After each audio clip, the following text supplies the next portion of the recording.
Une souche hautement contagieuse de la grippe aviaire semble s'étendre dans plusieurs régions d'Europe.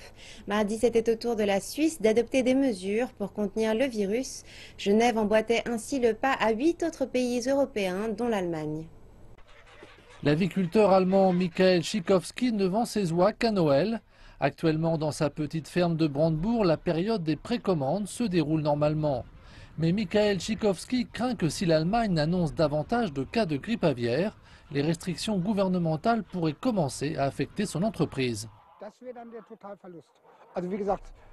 Le pire des cas se traduirait par un effondrement complet si un cas était confirmé. Si nous devions abattre les oiseaux et détruire les animaux, cela perdre. Nous attendons la réaction des autorités vétérinaires. Mais avant que cela ne puisse se produire, il faudrait vivre plusieurs épisodes. Cette ferme ne présente pas les mêmes caractéristiques que celles où les derniers cas ont été rapportés. Toutes les mesures n'ont pas encore dû être adoptées, l'abattage des animaux encore moins. Il est intéressant de souligner que cette souche particulière de la grippe aviaire n'a encore jamais été retrouvée chez l'homme.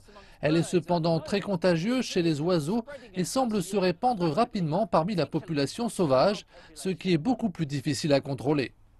La semaine dernière, ce sont 30 000 oiseaux qui ont dû être abattus dans 2 cas distincts dans une ferme de l'État du Schleswig-Holstein.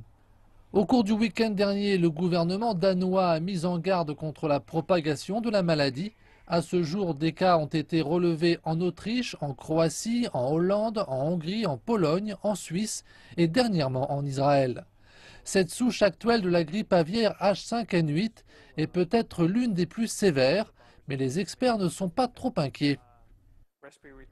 Il y a encore un fossé que le virus doit franchir entre les voies respiratoires chez les poulets et celles des humains.